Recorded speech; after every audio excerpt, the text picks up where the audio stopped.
고린도 후서 1장. 하나님의 뜻에 의해 그리스도 예수의 사도가 된 나 바울과 형제 디모데는 고린도에 있는 하나님의 교회와 아가야 전 지역에 있는 모든 성도들에게 이 편지를 씁니다. 하나님 우리 아버지와 주 예수 그리스도께서 내리시는 은혜와 평강이 여러분에게 있기를 빕니다. 우리 주 예수 그리스도의 하나님과 아버지를 찬송합니다. 그분은 인자하신 아버지이시며 모든 위로의 아버지이십니다. 하나님은 우리가 여러 가지 환난을 당할 때 위로해 주셔서 우리가 하나님께 받은 위로로서 여러 환난을 당한 사람들을 위로할 수 있게 하셨습니다. 그리스도의 고난이 우리에게 넘쳐나는 것처럼 그리스도로 말미암아 받는 우리의 위로도 넘치게 되었습니다. 우리가 환난을 당한다면 이것은 여러분을 위로하고 구원받게 하기 위한 것입니다. 우리가 위로를 받는다면 그것도 여러분을 위로해 주기 위한 것입니다. 이 위로로 여러분은 우리가 당하는 고난과 동일한 고난을 받을 때 오래 참습니다. 여러분을 향한 우리의 소망은 확고합니다. 왜냐하면 여러분이 우리가 당하는 고난에 참여한 것처럼 우리가 받는 위로에도 참여하고 있기를 알기 때문입니다. 성도 여러분, 우리가 아시아 지방에서 당한 환난을 여러분이 알아주시기를 원합니다. 우리는 감당하기 어려운 환난을 당해 삶의 소망조차 없었습니다. 마음속으로는 사망 선고를 받았다는 느낌마저 들었습니다. 그러나 이렇게 된 것은 우리 자신을 의지하지 않고 죽은 자를 살리시는 하나님을 의지하도록 하기 위해서였습니다. 하나님께서는 이렇게 무서운 죽음의 위기에서 우리를 구원하셨으며 앞으로도 구원하실 것입니다. 우리는 하나님께서 계속해서 우리를 구원해 주실 것이라는 소망을 하나님께 두겠습니다. 여러분도 기도로서 우리를 도와주십시오. 하나님께서 많은 사람들의 기도를 들으시고 우리에게 은혜를 주셨는데 이 일로 말미암아 많은 사람이 하나님께 감사하게 될 것입니다. 우리의 자랑은 이것입니다. 이에 대해서는 우리의 양심이 증언합니다. 우리는 하나님께로부터 오는 정직함과 성실함으로 세상의 지혜가 아니라 하나님의 은혜를 따라 세상에서 처신하였습니다. 특히 여러분을 대할 때에는 더욱 그러했습니다. 우리는 여러분이 읽고 이해할 수 없는 것은 쓰지 않았습니다. 여러분이 우리를 부분적으로 밖에는 이해할 수 없었으나 장차 우리 주 예수님의 날에 우리가 여러분을 자랑스러워하는 것처럼 여러분도 우리를 자랑스럽게 여길 수 있다는 것을 완전히 알게 되기를 소망합니다. 나에게 이런 확신이 있었기에 처음에 여러분을 방문할 계획을 세웠던 것입니다. 그러면 여러분은 은혜를 2배로 받게 될 것입니다. 나는 마케도니아로 가는 길에 여러분을 방문하고 마케도니아에서 다시 돌아오는 길에 여러분에게 들러 여러분의 도움을 받아 유대로 갈 계획이었습니다. 내가 깊이 생각도 하지 않고 이런 계획을 세웠을 것 같습니까? 인간적인 동기로 계획을 세워 마음으로는 아니오라고 생각하면서 말로는 예 그렇습니다 라고 할 것 같습니까? 하나님께서 신실하신 것처럼 우리는 여러분에게 예라고 말과 아니오라고 말을 동시에 하지 않았습니다. 실로아노와 디모데와 내가 여러분에게 전했던 하나님의 아들 예수 그리스도는 예라고 하면서 동시에 아니오가 되시는 분이 아니셨습니다. 그분에게는 항상 예만 있었습니다. 하나님의 모든 약속이 그리스도 안에서 예가 되었습니다. 그러므로 우리는 그리스도를 통해 아멘이라고 함으로써 하나님께 영광을 돌립니다. 여러분과 우리를 그리스도 안에서 굳게 세워주시는 분은 하나님이십니다. 하나님께서는 우리에게 기름을 부으시고 우리가 그분의 소유라는 표로 인을 치시고 그 보증으로 우리의 마음에 성령을 주셨습니다. 하나님을 내 증인으로 모시고 말하는 것인데 내가 고린도에 가지 않은 것은 여러분을 아끼는 마음 때문입니다. 또한 여러분의 믿음을 우리 마음대로 지배하려고 했던 것도 아닙니다. 여러분이 믿음 위에 굳게 서 있으므로 우리는 단지 여러분의 기쁨을 위해 여러분과 함께 일하는 사람일 뿐입니다. 2장. 나는 이번처럼 여러분의 마음을 아프게 하고 싶지 않아 다시는 방문하지 않겠다고 결심하였습니다. 내가 여러분의 마음을 아프게 했다면 내가 슬프게 한 여러분 이외에 나를 기쁘게 해줄 사람이 또 누가 있겠습니까? 내가 지난번 편지에 이런 내용을 쓴 것은 내가 여러분에게 가게 될 때 나를 기쁘게 해 주어야 할 사람들로부터 슬픔을 당할까 염려했기 때문입니다. 또한 나는 나의 기쁨이 곧 여러분의 기쁨이라는 것을 확신합니다.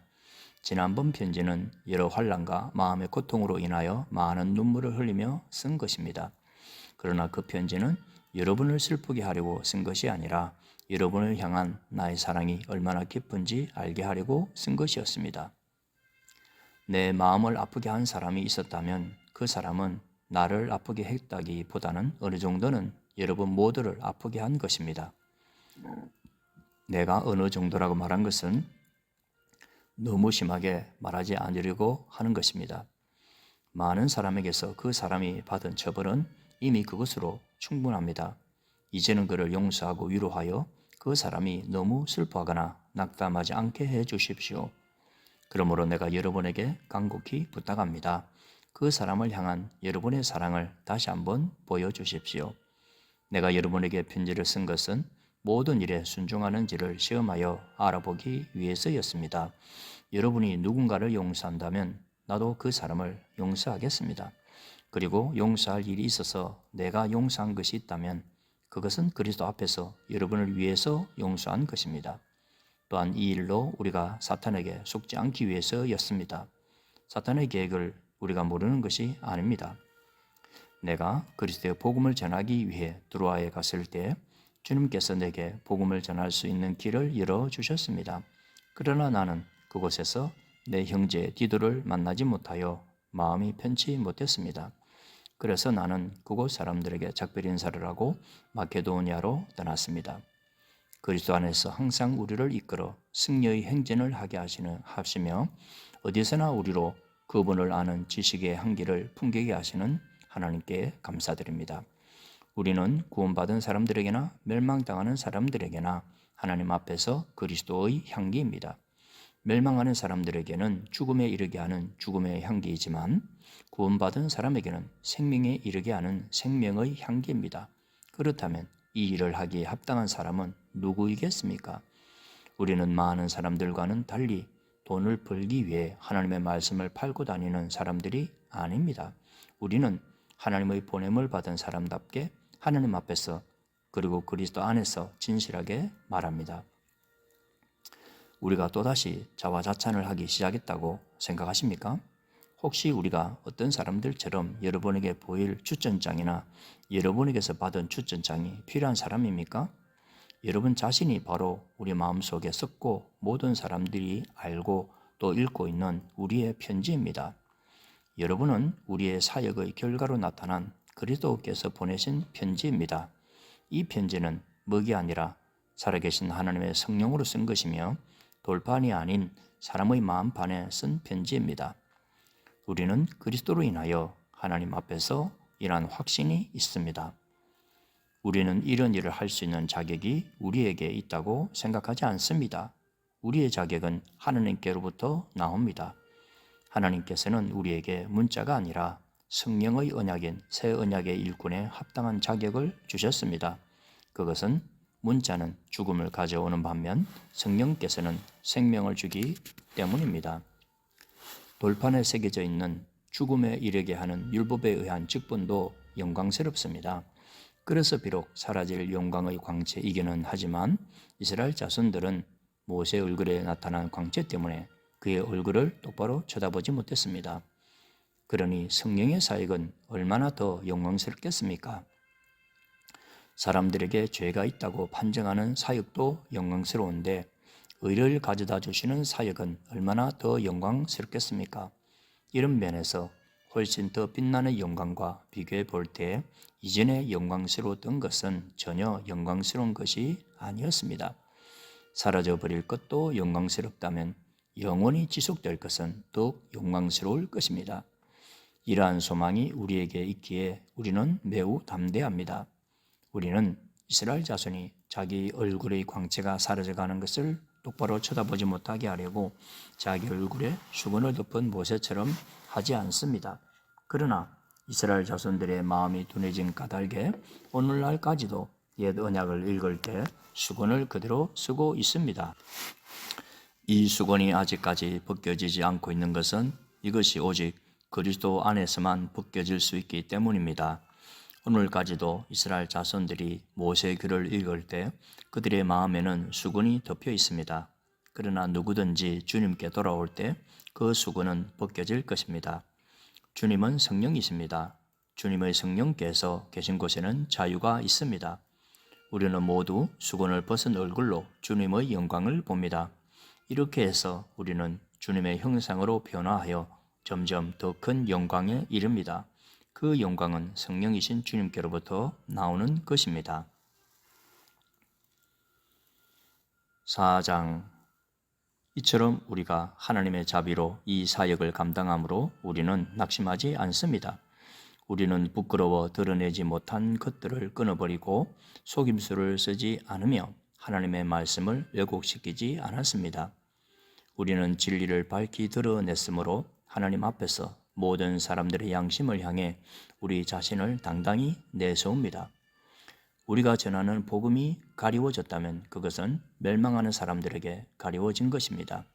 이 시대의 신이 믿지 아니하는 사람들의 마음을 어둡게 하여 하나님의 형상이신 그리스도의 영광을 드러내는 복음의 빛을 보지 못하게 하였습니다. 우리는 우리 자신을 전파하지 않습니다. 우리는 예수 그리스도가 주님이시라는 사실과 우리가 예수님을 위해 일하는 여러분의 종이 되었다는 사실을 전파합니다. 어둠 속에 빛이 비쳐라 라고 말씀하신 하나님께서 그리스도의 얼굴에 나타난 하나님의 영광을 깨닫게 해주시기 위해 우리 마음에 빛을 비추셨습니다.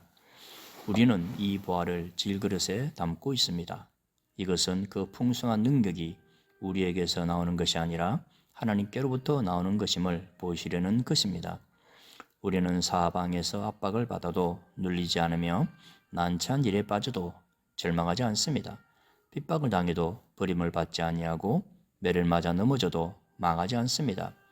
우리는 우리의 예수님의 생명이 우리 몸에서 잘 나타나도록 하기 위해 항상 예수님의 죽으심을 우리 몸에 짊어지고 다닙니다. 예수님의 생명이 죽을 우리 몸에 나타나도록 하기 위해 우리는 살아있지만 예수님을 위해 항상 몸을 죽음에 내맡기고 있습니다. 그러므로 우리 속에서는 죽음이 활동하지만 여러분 속에서는 생명이 활동하게 되는 것입니다. 성경에 내가 믿었다, 그러므로 내가 말하였다고 기록되어 있듯이 우리도 동일한 믿음의 정신으로 믿고 말하는 것입니다.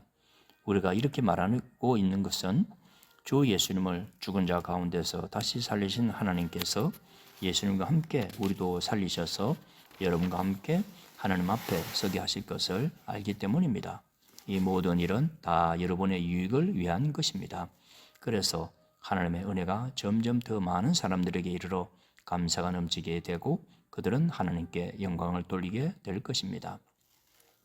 그러므로 우리는 낙심하지 않습니다. 우리의 겉사람은 점점 낡아지지만 우리의 속사람은 날마다 새로워지고 있습니다. 우리가 지금 겪고 있는 가벼운 환난은 장차 우리가 받게 될 영원하고 한량없이 큰 영광을 가져다 줍니다. 우리는 보이는 것들에 시선을 고정시키는 것이 아니라 보이지 않는 것들에 시선을 고정합니다. 이는 보이는 것은 한순간이지만 보이지 않는 것은 영원하기 때문입니다. 5장. 우리는 우리가 거하는 땅에 있는 천막집이 무너지면 하늘에 있는 영원한 집이 우리에게 있다는 것을 압니다. 그것은 사람의 손으로 지은 것이 아니라 하나님께서 지으신 집입니다. 우리는 이 천막집에 살면서 하늘에 있는 우리의 집을 덧입게 될 것을 고대하면서 신음하고 있습니다. 우리가 그것을 덧입게 되면 벌거벗음으로 나타나지는 않을 것입니다. 우리는 이 천막집에서 사는 동안 무거운 짐에 눌려 신음하고 있습니다. 죽을 것이 생명에 의해 삼킴당하게 하기 위해 우리는 이 천막집을 벗어버리기를 바라는 것이 아니라 그 위에 하늘의 집을 덧입기를 바라는 것입니다. 이것을 우리에게 마련하시고 우리에게 보증으로 성령을 주신 분은 하나님이십니다. 그러므로 우리는 늘 마음이 든든합니다. 우리가 몸을 입고 사는 동안에는 주님으로부터 떨어져 있다는 것을 알고 있지만 사실 우리는 믿음으로 사는 것이지 보는 것으로 사는 것이 아닙니다. 우리는 마음이 든든합니다. 하지만 우리는 몸을 떠나 주님과 함께 살기를 더 원합니다. 그러므로 우리가 몸을 입고 있든지 몸을 벗어버리든지 주님을 기쁘시게 하는 것이 우리의 소망입니다. 우리는 모두 그리스도의 심판대 앞에 서야 합니다. 각 사람은 몸을 입고 사는 동안 행한 선한 일이나 악한 일이나 자기가 행한 행위대로 거기에 알맞는 보응을 받게 될 것입니다. 우리는 주님이 두려운 분이시라는 것을 잘 알고 있기 때문에 사람들을 설득하려고 합니다. 하나님께서는 우리가 어떤 사람인지를 알고 계십니다. 우리가 바라는 것은 여러분도 우리가 어떤 사람인지를 아셨으면 하는 것입니다. 우리는 또다시 우리 자신을 여러분에게 내세우려는 것이 아닙니다. 단지 사람의 마음에는 관심이 없고 외모만을 자랑하는 사람들에게 여러분이 대답할 말이 있도록 여러분에게 우리를 자랑할 기회를 드리려고 합니다. 우리가 제정신이 아니라면 그것은 하나님을 위해서 제정신이 아닌 것이며 우리가 정신이 온전하다면 그것은 여러분을 위해 그런 것입니다. 그리스도의 사랑이 우리를 사로잡고 있습니다. 우리는 확신합니다. 한 사람이 모든 사람을 대신하여 죽었으므로 모든 사람이 죽은 것입니다. 그리스도께서 모든 사람을 대신하여 죽으신 것은 살아있는 사람들이 더 이상 자기 자신을 위해 살지 않고 자신들을 위해 죽었다가 다시 사신 분을 위해 살게 하려는 것입니다. 그러므로 우리는 이제부터 그 어떤 사람도 세상의 관점으로 알지 않겠습니다. 전에는 우리가 그리스도에 대해서도 세상의 관점으로 알았으나 이제는 더 이상 그렇게 하지 않겠습니다. 그러므로 누구든지 그리스도 안에 있으면 새로운 창조입니다. 이전 것들은 지나갔고 보십시오. 새 것들이 와 있습니다. 이 모든 것은 하나님께로부터 왔습니다. 하나님께서는 그리스도를 통해 우리를 자신과 화목시키시고 또한 우리에게 화목의 직분을 맡기셨습니다. 하나님께서는 그리스도 안에서 이 세상을 하나님 자신과 화목하게 하셨으며 사람들의 죄를 묻지 않으셨습니다. 그리고 하나님께서는 우리에게 화목게 하는 말씀을 맡기셨습니다. 그러므로 우리는 그리스도를 대신하여 일하는 대사입니다. 하나님께서는 우리를 시켜 여러분을 권하십니다. 이제 그리스도를 대신하여 여러분에게 권합니다. 하나님과 화목하십시오. 하나님께서 죄를 알지도 못하신 그리스도를 우리를 위해 죄가 있게 하신 것은 그리스도 안에서 우리로 하여금 하나님의 의가 되게 하기 위해서였습니다.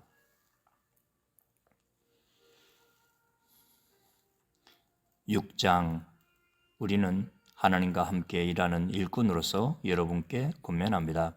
하나님의 은혜를 헛되이 받지 마십시오. 하나님께서 이렇게 말씀하셨습니다. 내가 은총을 베풀 때에 너의 말을 들었고 구원의 날에 너를 도왔다. 보십시오. 지금이 하나님께서 은총을 베푸실 때이며 지금이 구원의 날입니다. 우리의 사역이 비난을 받지 않게 하려고 우리는 그 누구에게도 흠이 될 만한 일을 행하지 않았습니다. 오히려 우리는 모든 일에 하나님의 일꾼답게 행동했습니다.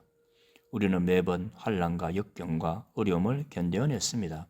또 뼈를 맞고 옥에 갇히고 복도들에게 당하기도 하고 고된 일에 시달리며 잠도 못 자고 굶주렸습니다. 그리고 우리는 정결함과 지식과 인내와 친절함을 나타내었으며 성령의 감화와 거짓 없는 사랑과 진리의 말씀과 하나님의 능력으로 모든 일을 행하였습니다. 우리는 의를 무기 삼아 양손에 지니고 다녔습니다. 우리는 영예도 얻었고 모욕도 받았고 비난과 칭찬도 받았습니다. 우리는 거짓말쟁이로 취급받았지만 사실은 진리를 말하였습니다. 무명인 취급을 받았으나 사실은 유명한 사람들이며 죽은 자로 여겨지기도 했으나 보시는 바와 같이 우리는 살아있으며 매를 많이 맞았지만 죽지 않았습니다. 또 슬픈 사람 취급을 받았으나 우리는 항상 기뻐하였으며 가난한 자 같으나 많은 사람을 부유하게 하였고 아무것도 가지지 않은 자 같으나 우리는 모든 것을 소유한 사람입니다. 고린도의 성도 여러분, 우리는 여러분에게 모든 것을 다 말하였고 우리 마음을 여러분에게 활짝 열어놓았습니다. 우리가 마음을 여러분에게 닫아 놓은 것이 아니라 여러분이 자신들의 마음을 닫아 놓은 것입니다. 내가 여러분을 나의 친자식이라 생각하고 말하겠습니다. 우리가 여러분에게 한 것처럼 여러분도 우리를 향해 마음을 열어 주십시오. 믿지 않는 사람들과 멍에를 함께 매지 마십시오. 의로운 것과 불의한 것이 어떻게 짝이 될 수 있겠으며 빛과 어둠이 어떻게 사귈 수 있겠습니까? 그리스도와 벨리알이 어떻게 화목하게 지낼 수 있으며 믿는 사람과 믿지 않는 사람 사이에 무슨 공통점이 있겠습니까? 하나님의 성전과 우상이 어떻게 어울릴 수 있겠습니까? 우리는 살아계신 하나님의 성전입니다. 하나님께서도 이렇게 말씀하셨습니다. 내가 그들 가운데서 살고 그들 중에 다닐 것이다. 나는 그들의 하나님이 되고 그들은 나의 백성이 될 것이다. 그러므로 너희는 그들에게서 나와 구별되어라. 깨끗하지 않은 것은 손도 대지 마라. 그러면 내가 너희들을 받아줄 것이다. 나는 너희 아버지가 되고 너희는 나의 자녀가 될 것이다. 전능하신 주님께서 말씀하셨습니다. 7장. 사랑하는 여러분, 우리에게 이런 약속들이 있으므로 우리의 몸과 영혼을 더럽히는 모든 것에서 자신을 깨끗하게 합시다. 그리고 하나님을 두려워하는 마음으로 거룩함을 온전히 이룹시다. 여러분의 마음을 열어 우리를 받아주십시오. 우리는 아무에게도 악을 행하지 않았고 아무도 더럽히지 않았으며 아무도 속여 빼앗은 적이 없습니다. 여러분을 꾸짖기 위해 이런 말을 하는 것은 아닙니다. 전에도 말했지만 여러분은 우리 마음 속에 있어 우리는 여러분과 함께 죽기도 하고 살기도 할 것입니다. 나는 여러분에 대해 큰 확신이 있습니다. 나는 여러분을 대단히 자랑스럽게 여기고 있습니다. 모든 환난 중에서도 여러분은 내게 많은 위로가 되었으며 기쁨이 넘치게 하였습니다. 우리는 마케도니아에 도착했을 때도 조금도 실수가 없었습니다. 우리는 사방에서 환난을 당하였습니다. 밖에서는 싸움이 있었고 안에서는 두려움이 있었습니다. 그러나 낙심한 사람들을 위로하시는 하나님께서 디도를 보내 우리를 위로하셨습니다. 디도가 온 것만 우리에게 위로가 된 것은 아닙니다. 여러분이 디도를 위로해 주었다는 말을 듣고 우리는 더 큰 위로를 받았습니다. 디도는 나에게 와서 여러분이 나를 몹시 보고 싶어 한다는 것과 나에게 잘못한 것을 뉘우치고 있다는 것과 나를 대단히 염려하고 있다는 소식을 전해주었습니다. 그래서 나의 기쁨은 훨씬 더 커졌습니다. 지난번에 쓴 편지로 인하여 내가 여러분의 마음을 아프게 하였지만 후회는 하지 않습니다. 여러분이 그 편지로 인해 잠깐이나마 마음 아파했다는 것을 알고는 나 자신도 후회를 하였지만 지금은 오히려 기뻐합니다. 그것은 여러분이 마음 아파서가 아니라 여러분이 아파함으로써 회개를 하게 되었기 때문입니다. 여러분은 하나님께서 원하시는 뜻대로 슬퍼하였으므로 우리 때문에 조금도 상처를 받지 않았습니다. 하나님의 뜻에 맞는 슬픔은 회개하여 구원에 이르게 하므로 후회할 것이 없습니다. 하지만 세상의 슬픔은 죽음에 이르게 합니다. 하나님의 뜻에 맞는 슬픔이 여러분에게 어떤 결과를 가져다 주었는지 보시겠습니까? 여러분은 더 진지해졌고 자신의 무죄를 더 증명하게 되었고 어떤 것에 대해 더욱 분노를 느끼게 되었으며 경각심을 갖게 되었습니다. 또 간절히 바라게 되고 관심을 갖게 되고 잘못을 저지른 사람들을 벌하게 되었습니다. 여러분은 모든 점에 있어 이 문제와 관련하여 무죄라는 것을 보여주었습니다. 그러므로 전에 내가 여러분에게 쓴 편지는 불의를 행한 사람이나 불의함을 당한 사람들을 겨냥하여 쓴 것이 아닙니다. 그 편지는 우리를 향한 여러분의 마음이 어떠한지를 하나님 앞에서 여러분에게 분명히 알려주기 위해 쓴 것이었습니다. 이로 인해 우리는 위로를 받았습니다. 우리가 받은 위로 외에 디도가 기뻐한 것을 알고 더욱 기뻤습니다. 디도의 마음이 여러분 모두로 인해 안정을 되찾았기 때문입니다. 내가 디도에게 여러분에 대해 자랑하였지만 여러분은 나를 부끄럽게 하지 않았습니다. 우리가 여러분에게 항상 진리만을 말해왔던 것처럼 디도에게 여러분을 자랑한 것도 진실이었음이 밝혀졌습니다. 디도는 여러분 모두가 그의 말에 순종하고 두렵고 떨리는 마음으로 자기를 맞아준 것을 기억하면서 여러분을 더 깊이 사랑하게 되었습니다. 나는 여러분을 전적으로 신뢰할 수 있게 되어 기쁩니다. 8장. 성도 여러분, 하나님께서 마케도니아에 있는 교회들에게 베푸신 은혜를 여러분에게 알려드리겠습니다. 마케도니아 지역 교회들은 심한 환란을 겪으면서도 기쁨이 넘쳤으며 극심한 가난 속에 시달리면서도 헌금을 많이 하였습니다. 나는 그들이 할 수 있는 만큼만 아니라 능력 이상의 것을 드렸다고 확실하게 말할 수 있습니다. 그것도 자원에서 말입니다. 그 교회들은 이런 은혜와 성도들을 섬기는 일에 자기들도 참여하게 해달라고 우리들에게 간절히 부탁하였습니다. 그들은 우리가 기대했던 것 이상으로 먼저 자신을 주님께 드리고 난 후에 하나님의 뜻대로 우리에게도 주었던 것입니다. 그래서 우리는 디도가 일찍이 여러분 가운데서 시작한 이 은혜로운 일을 완수하라고 그를 권했습니다. 여러분은 믿음이나 말에 있어서만 아니라 지식이나 간절한 마음에서 그리고 우리를 향한 사랑 등 모든 면에서 뛰어납니다. 그러니 여러분은 이 헌금하는 일에 있어서도 뛰어나게 하시기를 바랍니다. 내가 여러분에게 명령하는 것은 아닙니다. 다만 여러분의 사랑이 얼마나 진실한가를 다른 사람들의 간절한 마음과 비교하여 알아보고 싶은 것뿐입니다. 여러분은 우리 주 예수 그리스도의 은혜를 알고 있습니다. 그분은 부유한 분이시지만 여러분을 위해 가난하게 되셨습니다. 그분이 가난하게 되심은 여러분을 부욕해 하기 위함입니다.